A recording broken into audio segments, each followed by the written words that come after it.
Right, now, Prince Harry and Meghan Markle, they're said to be making their last-ditch attempt to save their £80 million, is that all? £80 million Netflix deal.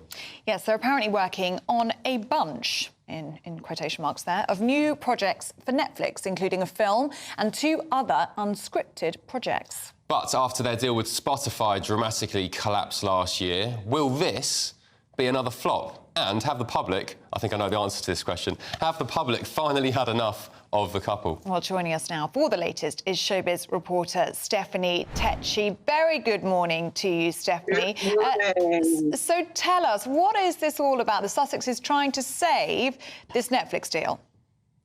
Well, they are very much a couple under pressure with Netflix. So this week, the chief content officer of Netflix, Bella Bajira, she came out during a Q&A and said, actually, Harry and Meghan are working on a ton of projects for Netflix, and they're quite excited what they've got coming up.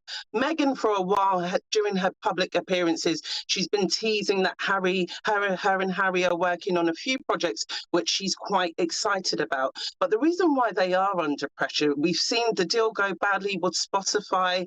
All the public tend to be interested in is when Harry and Meghan have to talk about the royals, which they said they are no longer going to do. So now they're going to be coming out with this documentary. They've secured the film rights for a book called Meet Me at the Lake by Carly Fortune, which is it's set to be a romantic film, which will be produced by their production company, Archwell. And the problem with Harry and Meghan at the moment is that this deal that they've got with Netflix is only a 5-year deal. So they've only got till 2025 to produce many content for Netflix. They were kind of delayed by the Hollywood strike, so this is why they're under pressure. They've got about a year to produce all this good content. And as you've said, they've been paid £80 million, so they need to justify that this content is going to be able to connect with the audience at home. And the problem is, when it comes to Harry and Meghan, they're like Marmite. You either love or hate them. Yeah, Stephanie, they were ditched from their £20 million Spotify deal with an exec calling them grifters. And they have thus far made their money off the back of, as you alluded to, talking about the royals and essentially doing their dirty laundry in public. So what are they going to produce that's not that's original? They can't keep recycling old information and dirt on their family, can they? Well, I mean, what have they got in store? Well, that's not going to work for them at all, talking about the royals. Harry has always said that he has a close connection to Africa. So I do feel that one of these documentaries is going to be about him and his charity work in Africa, even though he's had a bit of controversy recently about the handling of this charity in Africa.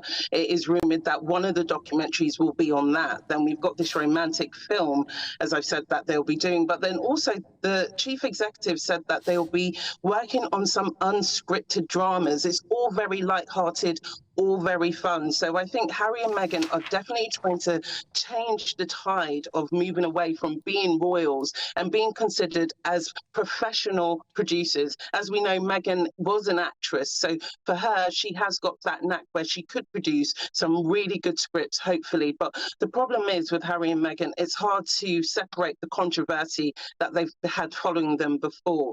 And recently, we did see them at the Bob Marley film premiere, so that got a lot of tongues wagging to see whether they are potentially looking at doing a deal with Paramount as well. OK, Stephanie Tetschi, our entertainment reporter, thank you very much indeed. I think people are just bored of them, aren't they?